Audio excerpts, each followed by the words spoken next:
কথা বলছি না, কিন্তু পাথর ছাড়াও যেমন মন্ত্র, রুদ্রাক্ষ, ক্রিস্টালস, এইগুলোও কিন্তু ইকুইভ্যালেন্ট কাজ করে এবং আমি বলবো অনেক ক্ষেত্রে পাথরের থেকে বেশি কাজ করে।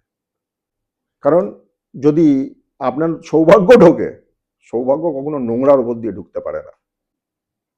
আমি সবসময় শুক্রকে না গুরু বৃহস্পতির আগে রাখি। দেখুন, গুরু বৃহস্পতি দেবগুরু, দেবগুরুর তো যাই হোক, ওর স্টুডেন্টও সব দেবতা। জিনিসপত্র, অব্যবহৃত ইলেকট্রনিক জিনিসপত্র অনেক বেশি খাবারের জিনিসপত্র, মানে অনেক পুরনো ম্যাগাজিন, কাগজ, জুতো পুরনো, যেগুলো ফেলে দেওয়া উচিত, ঠিক আছে, আসবাবপত্র ভাঙা, এগুলো ভর্তি রয়েছে।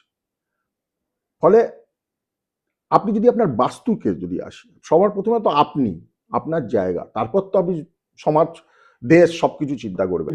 ব্যক্তি একটু ইগোয়েস্টিক হবেই, একটু সেলফ রেসপেক্ট তার মধ্যে বেশি থাকবে, একটু ঝট করে মাথা গরম হয়ে যাওয়ার টেন্ডেন্সি থাকবে,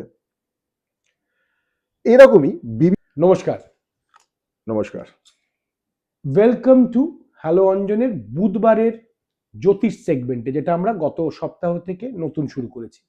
আমরা আজকেও ফিরে এসেছি রাজ ঋষি ডক্টর সৌভিক। নমস্কার রঞ্জন বাবু, জয় শ্রী মহাকাল। আর আপনাদের কাছে যেটা আবার বলার, আপনারা এই প্রোগ্রামটা প্রত্যেক বুধবার করে পাবেন। কোনো প্রশ্ন থাকলে সরাসরি সৌভিকবাবুকে করবেন, আমরা যথাসাধ্য চেষ্টা করব আপনার প্রশ্নের উত্তর দিতে।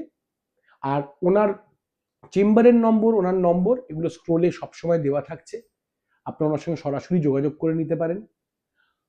আজকে সৌভিকবাবু, আজকে কিন্তু আমি আপনাকে এমন একটা টপিক নিয়ে বলবো, যেটা আমরা আগের সপ্তাহতে একটু টাচ করে গেছিলাম, যে জ্যোতিষকে বিজ্ঞানের চোখে দেখার কথা আমরা তো বলি বা ভাবি, অনেকে দেখেন না, সেটা নিয়ে আমরা আগের সপ্তাহে কথা বলেছি। তো এইটার ব্যাপারে আপনার কি মতামত, বা কিভাবে জ্যোতিষ বিজ্ঞান রূপে পরিণত হয়েছে, বা বিজ্ঞান কি করে জ্যোতিষের সৃষ্টি দিয়েছে? দেখুন, প্রথম কথা হচ্ছে জ্যোতিষ বিজ্ঞানী, it is science, astrology applied science. জ্যোতিষের সে হিসাবে তিনটে পার্ট। একটা হচ্ছে অ্যাবসলিউটলি ম্যাথামেটিক্যাল ক্যালকুলেশন, আপনি অমুক তারিখে জন্মেছেন, অমুক জায়গায় জন্মেছেন এবং আপনি অমুক সময় জন্মেছেন, সেই সময় গ্রহ নক্ষত্রের কি ক্যালকুলেশন দাঁড়াচ্ছে, কি নক্ষত্র পেয়েছে, কি লগ্ন পেয়েছেন, কি রাশি পেয়েছেন, কি রকম কম্বিনেশন আপনার চার্টে রয়েছে, এটা কিন্তু পুরোপুরি ম্যাথামেটিক্সের পার্ট, যেটাকে জ্যোতিষে গণিত বলা হয়, ঠিক আছে।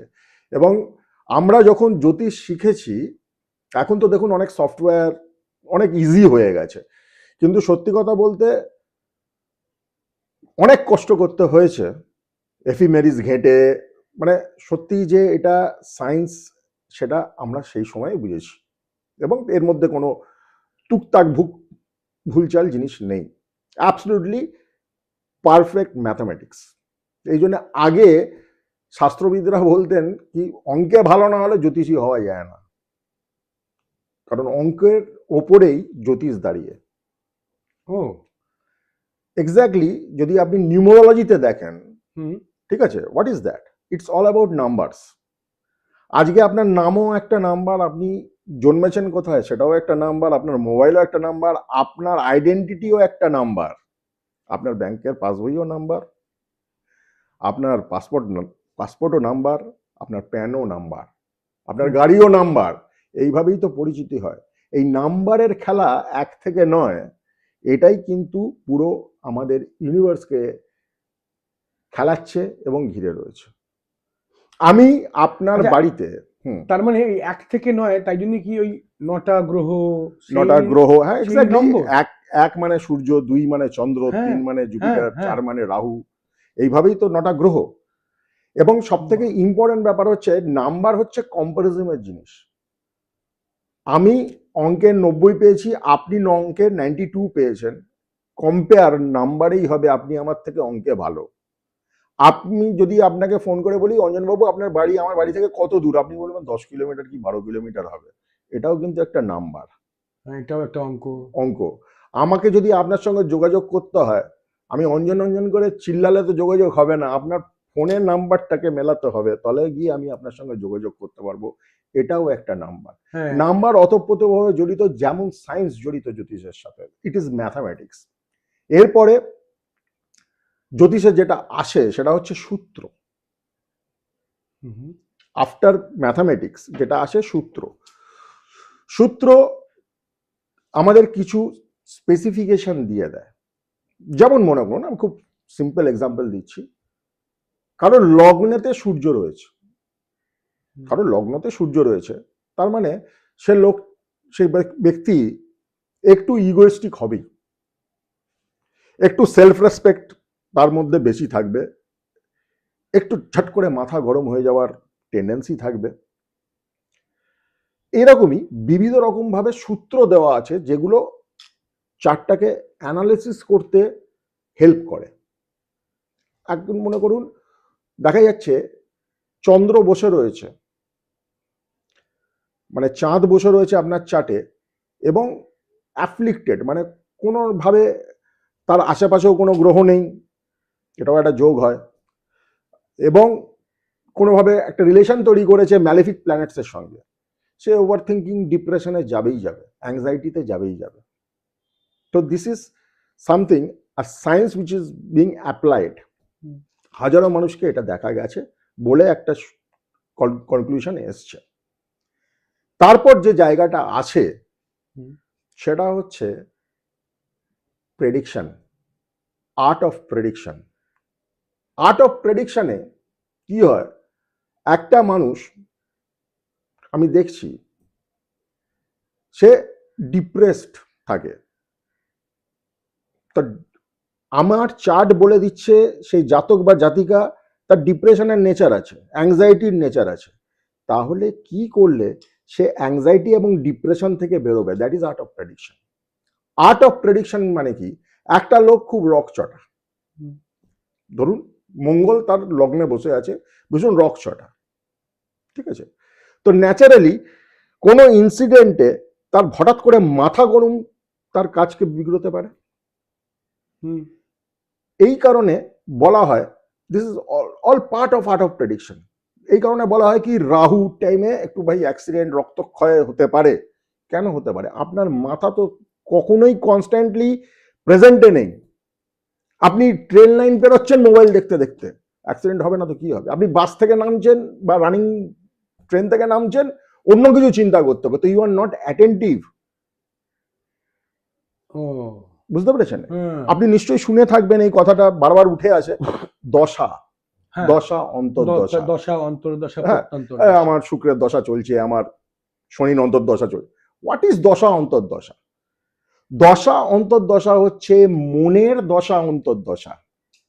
সেই সময় আপনার মন কিরকম ভাবে কাজ করছে, কিরকম হয় জানেন তো?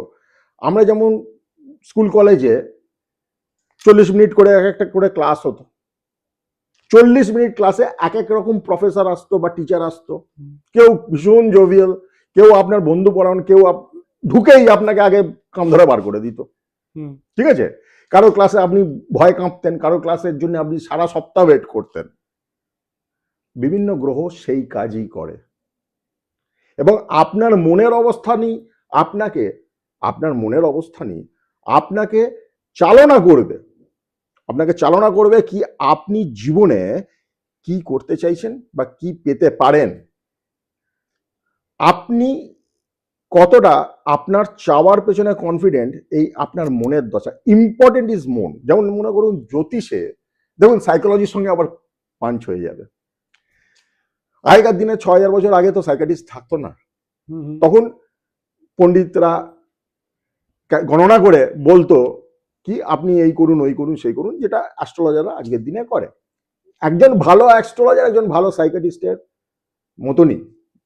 আমি নিজেও সাইকোলজি নিয়ে প্রচুর পড়াশোনা করেছি, আমি সার্টিফাইড এনএলপি প্র্যাকটিশনার, আমি সার্টিফাইড হিপনোসিস্ট, লাইফ কোচ, কিন্তু আমি দেখেছি সাইকোলজিও কিন্তু জ্যোতিষের সঙ্গে খুব ওতপ্রোতভাবে জড়িত। আমি যদি আপনার সাইকোলজি না বুঝতে পারি, আপনার টেন্ডেন্সি না বুঝতে পারি, আমি আপনাকে গাইড করব কিভাবে? জ্যোতিষের কাজটা হচ্ছে আপনাকে গাইড করা। It is absolute science. আমি দেখছি কি আপনার একটা অ্যাসিডিক টেন্ডেন্সি রয়েছে চাটে, তো আমি আপনাকে ন্যাচারালি গাইড করা মানে কি তেলে ভাজা খাবেন না, ওহো, হ্যাঁ, তাই তো? একদম। গাইড করার মানে কি তেলে ভাজা খাবেন না। আপনি দেখছি চাটে আপনার মধ্যে একটা ইম্পালসিভনেস আছে, তাহলে আমি আমার গাইড করাটা কি হবে? আপনার কাছে যাই ডিসিশন নেওয়ার আসুক, আপনি সঙ্গে সঙ্গে হ্যাঁ নাতে যাবেন না, অন্তত 24 ঘন্টা টাইম নেবেন। তাহলে কি হবে? এমন বহু ক্ষেত্রে হয় আমরা ইম্পালসিভলি একটা জিনিস কিনে ফেলেছি বা করে ফেলেছি, পরে সেটা নিয়ে আফসোস করি, কাস্টমার রিমোর্স আসে আমাদের মধ্যে, আর এটা না করলে হতো, এটা না কিনলেও হতো, আমার চলে যেত। এই কারণে বহু মানুষের বহু আলমারিতে দেখবেন বহু জিনিসপত্র এমন রয়েছে যেগুলো আর যখন কিনেছিল তখন ওটার জন্য পাগল হয়ে গেছিল, কিন্তু তারপরে আর সেটাকে ব্যবহার করে না। হ্যাঁ হ্যাঁ হ্যাঁ হ্যাঁ, ঠিক ঠিক ঠিক। আমরা দৈনন্দিন জীবনে জ্যোতিষকে যদি এইভাবে অ্যাপ্লাই করি, আমরা প্রত্যেকে ভালো থাকতে বাধ্য। বা আপনি বেশ ভালো জায়গাটাকে বললেন। তাহলে একটা কথা জিজ্ঞেস করি আপনাকে শফিক বাবু, আপনি বলছেন যে আমরা সবাই মানছিও যে বিজ্ঞান হলো গিয়ে জ্যোতিষ, জ্যোতিষকে বিজ্ঞান রূপে দেখো, জ্যোতিষ বিজ্ঞান। তাহলে আমরা তো দেখেছি আমরা সাধারণ নিজেদের জীবনে বিজ্ঞানকে কাজে লাগিয়ে নিজেদের জীবনটাকে আরো সহজ সরল করেছি। তো কিভাবে আমরা জ্যোতিষকে কাজে লাগিয়ে আমাদের জীবনটাকে সহজ ও সরল বানাতে পারি? আমরা সত্যি দৈনন্দিন জীবনে পাথর পড়া, মন্ত্র জপ করা, হোমযজ্ঞ করা ছাড়াও নিজেদের কিন্তু জ্যোতিষকে কাজে লাগিয়ে ভালো রাখতে পারি। যেমন যেমন মনে করুন, প্রথম জিনিস যদি আপনাকে বলি, এটা আগে খুব কথাটা শোনা যেত মা ঠাকুমাদের গলা কথায়, কি তোর ঘরে রাহু লেগেছে। হোয়াট ইজ ঘরে রাহু লেগেছে? মানে ঘরে ঝগড়া অশান্তি চলছে, জিনিসপত্র নষ্ট হচ্ছে, পয়সার অপচয় হচ্ছে, স্বাস্থ্যের অপচয় হচ্ছে, তার মানে ঘরে রাহু লেগেছে। ঠিক আছে? আপনার আর একটা সিম্বলিক ইন্ডিকেশন আপনি পাবেন, যে বাড়িতে এই জিনিস চলছে সেখানে দেখা গেছে কি জিনিসপত্র, অব্যবহৃত ইলেকট্রনিক জিনিসপত্র অনেক বেশি খাবারের জিনিসপত্র, মানে অনেক পুরনো ম্যাগাজিন, কাগজ, জুতো পুরনো, যেগুলো ফেলে দেওয়া উচিত, ঠিক আছে, আসবাবপত্র ভাঙা, এগুলো ভর্তি রয়েছে। ফলে আপনি যদি আপনার বাস্তুকে যদি আসি, সবার প্রথমে তো আপনি আপনার জায়গা, তারপর তো আপনি সমাজ, দেশ, সবকিছু চিন্তা করবেন। যদি আপনি আপনার বাস্তুতে আসেন, তাহলে বাস্তু সংক্রান্ত কিছু টিপস আমি শেয়ার করছি, যেগুলো দৈনন্দিন জীবনে আপনি করলে ভালো ছাড়া খারাপ থাকবেন না, গ্যারেন্টি। সর্বপ্রথম জিনিস হচ্ছে, দেখুন আমরা ম্যাক্সিমাম লোকই আজকের দিনে ফ্ল্যাটে থাকি। ফ্ল্যাটের সব থেকে নেগেটিভ জায়গা কোনটা জানেন? বাথরুম। কি? Exactly, washroom. কারণ এখানে 5টা তত্ত্বই খারাপ। যাই হয়ে যাক, আপনি বাথরুমে ঘুমাবেন না, বাথরুমের জল খাবেন না, ঠিক আছে, বাথরুমের যে এয়ার বা স্পেস ওটা পিওর নয়, ঠিক আছে। সর্বপ্রথম জিনিস হচ্ছে বাথরুমকে ঝকঝকে পরিষ্কার রাখুন, এবং পারলে সকালে এবং সন্ধ্যেবেলা একটা খুব সুন্দর ধূপ বাথরুমে জ্বালান। কি করছেন আপনি? Introduction of fire element in bathroom, ঠিক আছে। এবং ফায়ার এলিমেন্ট ইন্ট্রোডাকশন হওয়ার সাথে সাথে হচ্ছে কি, আপনার যে বাথরুমের যে স্পেস বা এনভায়রনমেন্ট, গন্ধের জন্য ওটা পিউরিফাইড হয়ে যাচ্ছে, আগুনও আসছে, স্পেস পিউরিফাইড হয়ে যাচ্ছে। বাথরুমের জল আপনি জীবনে কোনোদিন ঠিক করতে পারবেন না। বাথরুমকে ড্রাই রাখুন, কোমোড বন্ধ রাখুন, দরজা বন্ধ রাখুন, এবং পারলে সপ্তাহে 2 দিন যদি হয়, মোটা নুন রাত্রিবেলা বাথরুমে ছড়িয়ে রাখুন, সকালবেলা অটোমেটিক্যালি ধুইয়ে দিন। বাথরুমের স্পেস আপনার মানে পরিষ্কার হয়ে যাবে। সন্দক লবণ বলছেন? সন্দক লবণ না, যেটা মোটা নুন, নন আয়োডাইজড সল্ট, নন আয়োডাইজ। 8-10 টাকা বোধহয় প্যাকেট এখন নেয়।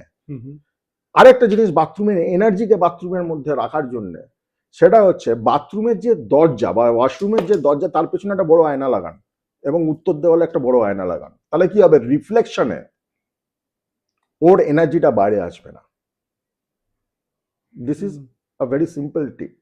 দ্বিতীয় জিনিস হচ্ছে, যাদের বাড়িতে এরকম হচ্ছে তাদের কাছে এটা একটা খুব বড় জিনিস আমি বলছি, যত রকম ইলেকট্রনিক জিনিসপত্র যেগুলো অকেজো, ভাঙা হেডফোন, ভাঙা চার্জার, পুরনো মোবাইল, পুরনো ওয়াশিং মেশিন, মানে যত রকম উল্টোপাল্টা জিনিসপত্র যেগুলো স্পেসকে নষ্ট করছে বা যেগুলো স্পেসকে খারাপ করে দিচ্ছে, বাড়ি থেকে ডিসকার্ড করুন।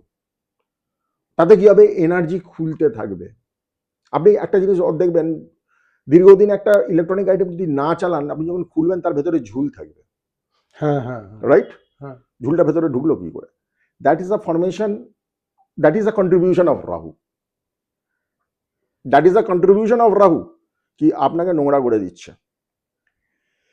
এরকম এখন আমাদের প্রত্যেকের বাড়িতেই ছেলে মেয়ে রয়েছে, বাচ্চা রয়েছে, পড়াশোনা চলছে। বাচ্চাদের ঘর সবসময় গোছানো থাকা দরকার। আপনি চোখে যদি সব অর্গানাইজ দেখেন, আপনি চোখে যদি সব অর্গানাইজ দেখেন, আপনি ন্যাচারালি আপনার মেন্টাল স্টেট অর্গানাইজড হয়ে যাবে, আপনার কনসিয়াস মাইন্ড অর্গানাইজড হয়ে যাবে। আজকে একটা দোকানে যেখানে লাট করে হয়তো মাল পড়ে রয়েছে, আপনার একটা জামা সিলেক্ট করতে অসুবিধা হয়, কিন্তু একটা ধরুন মলে আপনি একটা যাচ্ছেন বা একটা কোনো বড় ব্র্যান্ডের দোকানে যাচ্ছেন, সেখানে সুন্দর করে যখন সাজানো থাকছে, আপনার বেছে নিতে খুব সুবিধে হয়। এমন অনেক সময় এক্সিবিশন হয়, দামি জিনিস লটে বিক্রি হচ্ছে, আপনি গিয়ে দেখলেন বড় ব্যাংকোয়েট এরিয়া, সেখানে মানে 200 খানা প্যান্ট পরে আছে, সেখান থেকে আপনার একটা প্যান্ট বার করা আর একটা জায়গায় খুব সুন্দর করে সাজানো আছে সেখান থেকে একটা প্যান্ট বার করা, দুটোর মধ্যে কিন্তু ফারাক আছে, রাইট? রাইট। আরেকটা জিনিস আমি দেখেছি যেটা সাধারণভাবে বাস্তুতে খুব ইম্প্যাক্ট করে। বাস্তুর যেমন নেগেটিভটা হচ্ছে আপনার ওয়াশরুম, সেরকমই বাস্তুর এপিসেন্টার অফ পাওয়ার হচ্ছে নর্থ ইস্ট কর্নার, যেখানে সর্বদাই পরিষ্কার রাখা উচিত। বাস্তু পুরুষের ওটা মাথা। আমি যেগুলো বলছি ইট ইজ ইকুয়ালি, আপনার যদি অফিস থাকে, দোকান থাকে, এগুলোও কিন্তু ইকুয়ালি প্রযোজ্য। নর্থ ইস্ট কর্নার যদি আপনার ব্লক থাকে, নোংরা থাকে, এবং ওখানে যদি এনার্জি ভালো সার্কুলেট না করে, নর্থ ইস্ট থেকে আমাদের জীবনে অপরচুনিটি আসে।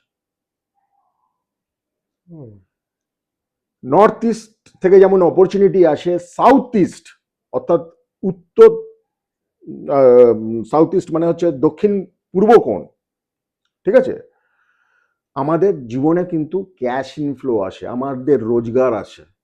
ফলে north east and south east যদি আপনাদের পরিষ্কার থাকে, প্রপার থাকে, তাহলে আপনাদের জীবনে এই দুটো জিনিসের অপরচুনিটি অ্যান্ড ইনকাম কোনোদিন অসুবিধা হবে না।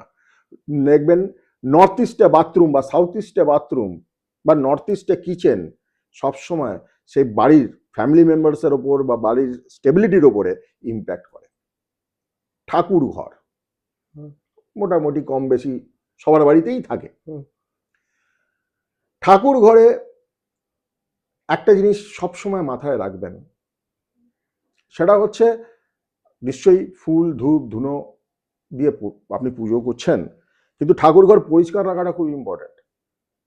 আপনি যে মালাটা পরাচ্ছেন ভগবানকে, সেইটা একদিন বাদে ফেলে দেওয়া দরকার। ওটা যদি পড়ে থাকে ওইখানে, ওটা কিন্তু ডেড বডির কাজ করবে। ভাঙা মূর্তি, ভাঙা ফ্রেম, নোংরা অবস্থান ঠাকুর ঘরের সবসময় আপনার জীবনে ডেট্রিমেন্টাল ফল দেবে, সবসময় আপনার জীবনে আপনাকে অসুবিধাই সৃষ্টি করবে। একটা জিনিস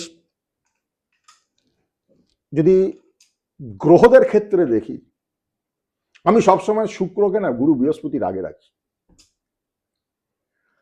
দেখুন, গুরু বৃহস্পতি দেবগুরু, দেবগুরুর তো যাই হোক, ওর স্টুডেন্টও সব দেবতা, তো ন্যাচারালি তারা হায়ার এলিমেন্ট।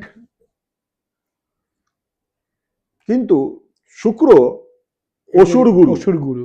আপনি যদি চিন্তা করেন, যা যে কোনো অসুরের যা আমাদের মাইথোলজিতে আছে নাম, মহিষাসুর বলুন, রক্তবীজ বলুন,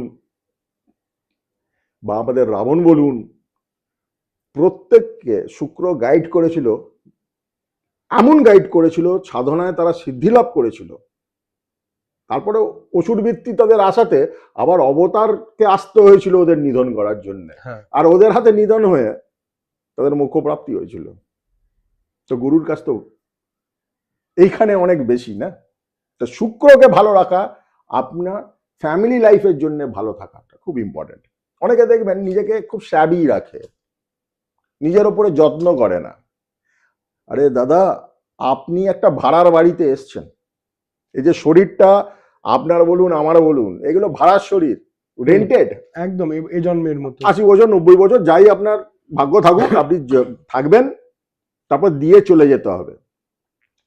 এবার আপনি যদি একটা রেন্টেড বাড়িতে থাকেন এবং সেই প্রপার্টিটার যত্ন না নেন, তাহলে রিনিউ হওয়া অসুবিধা আছে, রিনিউ হওয়া অসুবিধা আছে। তাই নিজের ওপরে ইনভেস্টমেন্ট করা ইজ ভেরি ইম্পর্টেন্ট। আমরা একটা বিরাট বড় মন দেখিয়ে নিজেদের জামা কাপড় দান করে দিলাম, which is also not right.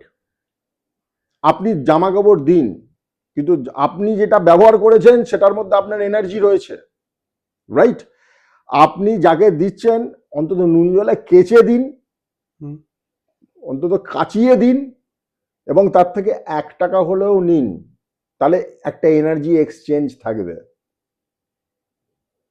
নিজেকে যত গ্রুম করবেন, নিজেকে যত আপনি ভালো রাখবেন, আপনার অটোমেটিক্যালি ভাগ্য ভালো থাকবে।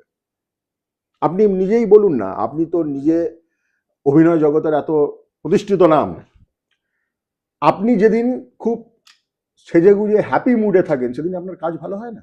একদম। যেদিনকে আপনি ডাউন, ডিপ্রেসড, নিজেকে গ্রুম করেননি, সেদিনকে আপনারই তাগিদ আসবে না। আপনি বলবেন হয়তো এটা corporate culture, no, this is the only culture আপনাকে শুক্র ভালো রাখার জন্য, রাইট? এবং সব থেকে ইম্পর্টেন্ট ব্যাপার কি জানেন, এছাড়াও বাড়িতে যে আপনি পোঁচ লাগাচ্ছেন, এটাও খুব ইম্পর্টেন্ট।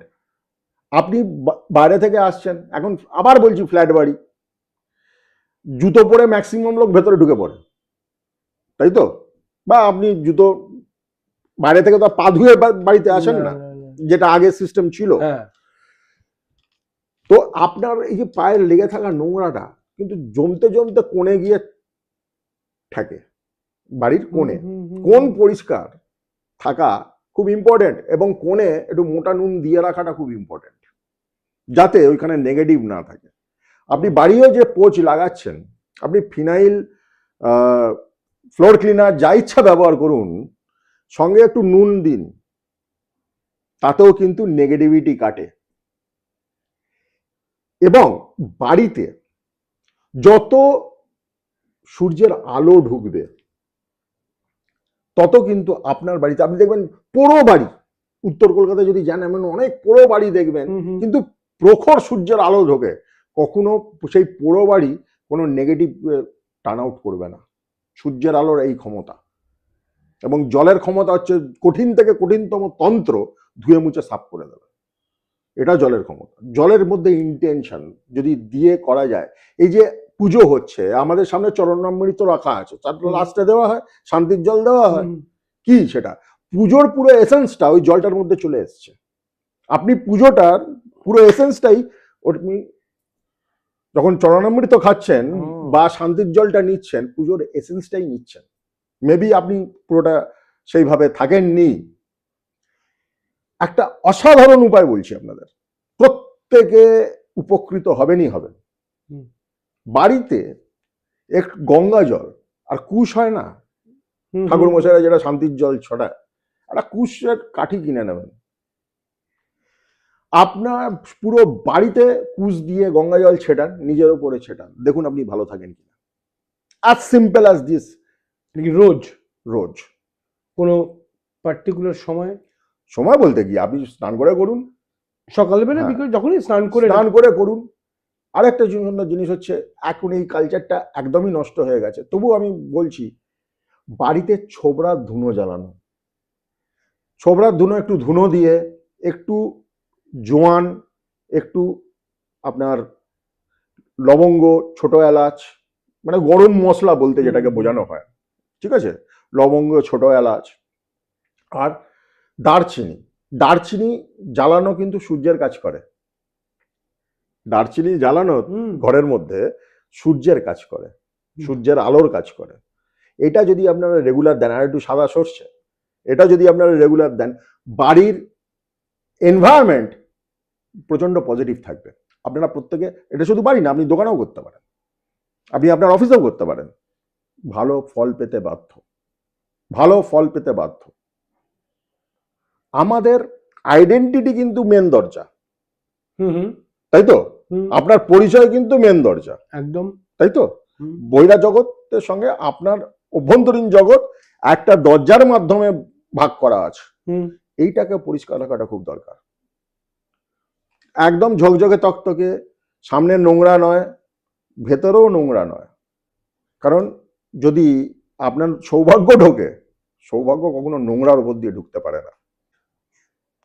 এখন সব থেকে ইম্পর্টেন্ট ব্যাপার দেখুন, একটা জিনিস, সেটা হচ্ছে, আমি আগের এপিসোডে বলেছিলাম, এই ফ্ল্যাট কালচার চাঁদের ওপর ইম্প্যাক্ট করে। আপনি যদি দেখেন, মানুষের সমস্যার মধ্যে একটা মেজর পোর্শন মানসিক সমস্যা দাঁড়িয়ে গেছে। আমি সেদিনকে একটা জিনিস পড়ছিলাম, শুধু চমকে যাওয়ার মতনই, কি যে 2-2.5 বছরের বাচ্চারা, তাদের মধ্যে কিছুটা মাইল্ড অটিজম নাকি এখন দেখা যাচ্ছে মেজরিটি কেসেস। তাহলে দোষটা কার? দোষটা তো সেই শিশুটার না, দোষটা দেখুন এত টেকনোলজির সঙ্গে, অ্যাডভান্স টেকনোলজির সাথে অত ছোট বয়সে ইন্ট্রোডাক্টরি একটা লেভেল হয়ে যাচ্ছে, বাবা মার সময় নেই, গল্প নেই। আমার কাছে এসে বলছে, মা আমার ছেলে না সারাক্ষণ মোবাইল দেখে। আপনি কি করেন? আমিও মোবাইল দেখি, রিল দেখি। সময় খেলতে হবে, লুডো খেলা উঠে গেছে, বোর্ড গেমস খেলা উঠে গেছে, একসাথে বসে খাওয়া উঠে গেছে, গল্প করা উঠে গেছে। এই জিনিসগুলোর তো একটা মূল্য ছিল অঞ্জনবাবু। এই জিনিসগুলো যদি আপনার জীবনে আবার ফিরে আসে বা আনতে পারেন, জানি রোজগারটা আজকের দিনে দরকার, খুব কঠিন পরিস্থিতি হয়ে গেছে রোজগার করা, কিন্তু আপনার কাছে অ্যাসেট কি বলুন তো? আপনার প্রজন্মই আপনার কাছে অ্যাসেট। আপনার কাছে 200 কোটি টাকা সম্পত্তি অ্যাসেট নয়। এবং এইটা কিন্তু আপনাকে আপনার বাড়ি থেকে শুরু করতে হবে, স্পেশালি বাড়ির সেন্টার জায়গা, সেন্টার সবসময় খালি থাকা দরকার, কারণ ওটা ব্রহ্মস্থান। সেন্টার যদি খালি থাকে, আপনার অনেক রকম অসুবিধে বাড়িতে থাকবে না। এইগুলো খুব সামান্য টিপস। আমরা গত সপ্তাহে আলোচনা করছিলাম, ধরুন যারা সত্যি রেমেডি করতে পারে না, হ্যাঁ, অর্থনৈতিকভাবে, আমি ধরে নিলাম আপনি অর্থনৈতিকভাবে সবল ব্যক্তি, আপনি লক্ষ টাকার রেমেডি করতে পারেন, তবুও এইটা যদি করেন আপনি ভালো থাকবেন। কি জানেন, এই যে 9টা গ্রহের প্রণাম মন্ত্র, সূর্যের প্রণাম মন্ত্র ওং রিং রিং সূর্যায় নমঃ, এরকম চাঁদের প্রণাম মন্ত্র হচ্ছে ওং ঐং ক্লিং সোমায় নমঃ, ওং হুং শ্রী মঙ্গলায় নমঃ। এরকম করে 9টা গ্রহের যে প্রণাম মন্ত্র 11 বার করে পাঠ করুন। এটা তো করতে পারবেন, 11 বার করে পাঠ করুন, দেখুন আপনার 24 ঘন্টা ভালো যায় কিনা। কিছুই না, আমাদের ব্যালেন্স করে দিতে হবে এনার্জিটা, so that all the energy becomes equally good to help me out. কেউ আমার হোয়াইট নয়, কেউ আমার এনার্জি ব্ল্যাক নয়, everything is grey, everything is grey. আপনি যদি সাদা ভাবেন, কালো ভাবেন, ভুল ভাবছেন, সবকিছুই গ্রে। ঠিক আছে, দেখুন কোনো এনার্জির সাথে আপনি লড়াই করে পারবেন না, ওই ক্ষমতা আপনার নেই। না আপনার অত অর্থ আছে কি আপনি কোনো এনার্জিকে পারচেস করতে পারেন। তাহলে ভালো নয় এটা কি? ধরুন যদি এনার্জিকে এরাম যদি ভাবেন কি, চলুন আপনার পাড়ার খুব বড় দাদা, আপনি তো তার সঙ্গে লড়াই করে পারবেন না। তার পুলিশ বলুন, পলিটিক্স বলুন, নিজের লোকজন বলুন, হেভি সোর্স, তো ওর সঙ্গে লড়াই করে পারা যাবে না। কিন্তু ওকে যদি দাদা ভাইয়া সম্পর্ক তৈরি করে দেওয়া যায় সেই এনার্জিটার সঙ্গে, আরে না বসো ভাই বসো, এটাতেই কিন্তু অনেক কাজ হয়ে যাবে। কখনো কখনো আমাদের বুদ্ধি করে কাজ করতে হয়। সবাই তেল খায়, সবাই প্যাম্পারিং পছন্দ করে, সবাই এই যে আপনি দেখবেন যে চালিসা, আপনি তো ভগবানের স্তুতি যখন তাকে যখন বলছেন, তার গুণগান গাইছেন। আমি একজনের নাম, কোনো দেব দেবীর নাম প্রচার করছি, তাতেও আমার ইম্প্যাক্ট হচ্ছে। কারণ ভক্ত ছাড়া ভগবানের কোনো অস্তিত্ব নেই, তাই না? And everything is changing. এই চেঞ্জিং যে ব্যাপারটা, এই চেঞ্জের সাথে সাথে আমাদেরও অ্যাডজাস্টমেন্ট হচ্ছে খুব ইম্পর্টেন্ট। যেমন মনে করুন আপনি সাংঘাতিক অর্থবান, বা আপনার জীবনে ফিনান্সে কোনো যদি ঝামেলা না রাখতে চান, সম্পূর্ণ সাদাতে ট্রান্সফার্ড হয়ে যান, মানে জামা কাপড় সাদা। আপনার মেজর চয়েস যাতে সাদা হয়, আপনি যখনই পড়বেন সাদা পড়বেন, আপনি দেখবেন আপনার অর্থনৈতিক দিক সাংঘাতিকভাবে সাকসেসফুল হয়ে যাচ্ছে। শুধু পাথর নয়, শুধু পাথর নয়, পাথরের ডেফিনেটলি আছে, কিন্তু সেটা পাথরের মতন পাথর হতে হবে। আজকের দিনে যেটা সব থেকে বড় সমস্যা, সেটা হচ্ছে নকল পাথরের মানে ছড়াছড়ি মার্কেটে। ঠিক আছে, নকল পাথর পরে ন্যাচারালি কাজ হবে না, ওটা আর্টিফিশিয়াল একখানা আইটেম। তো ন্যাচারালি সেটাকে নিয়ে কথা বলা, মানে সেটা তো যেখান থেকে আপনি নিচ্ছেন বা যেখান থেকে আপনি কিনছেন, সেই জায়গাটার উপরে নির্ভর করছে আপনি কি পাচ্ছেন, সেটা নিয়ে আমি কথা বলছি না। কিন্তু পাথর ছাড়াও যেমন মন্ত্র, রুদ্রাক্ষ, ক্রিস্টালস, এইগুলোও কিন্তু ইকুইভ্যালেন্ট কাজ করে, এবং আমি বলবো অনেক ক্ষেত্রে পাথরের থেকে বেশি কাজ করে। বাহ, বেশ। তাহলে সৌভিক বাবুর কথাতেই ওই যে বললেন উনি, ভালোবাসা দিয়ে নিজের মন থেকে নিজেকে পরিবর্তন করুন, নিজেকে ভালোবাসুন, অপরকে ভালোবাসুন, নিজের উপরে কনফিডেন্স রাখুন, বিশ্বাস করুন আমরা আবার সামনের বুধবার ফিরে আসব এই হ্যালো অঞ্জনের জ্যোতিষ বিভাগে। ততক্ষণ অবধি ভালো থাকবেন, ভালো রাখবেন। আর আপনাদের যে কোনো জ্যোতিষ কেন্দ্রিক যদি কোনো প্রশ্ন থাকে করবেন, সৌভিক বাবু উত্তর দেবেন। নিশ্চয়ই। তো যে কোনোভাবে বলবেন। আর ওনার নাম্বারটা, ওনার সরাসরি যোগাযোগ করার নাম্বার, ওনার চেম্বারের নাম্বার স্ক্রোলে যাবে, আপনারা পাবেন। উনি ব্যস্ত মানুষ, মানে এটা আমার তরফ থেকে আমি বলছি, আগে হোয়াটসঅ্যাপ করে তারপরে সৌভিক বাবুকে ফোন করুন। ওনাকে ধরা খুব মুশকিল, মানে আমি ওনাকে ধরতে পাই না সব সময়। আগে হোয়াটসঅ্যাপ করি, সৌভিক বাবু ফোনটা করব, বা উনি দেখবেন আপনাকে বলে দেবেন, অ্যাপয়েন্টমেন্টও পেয়ে যাবেন। যদি দেখাতে চান সরাসরি যাকে ফোন করবেন তিনি অ্যাড্রেস সব দিয়ে দেবেন। তো ততক্ষণের জন্য সামনের সপ্তাহে দেখা হবে, ভালো থাকুন। জয় শ্রী কাল ভৈরব।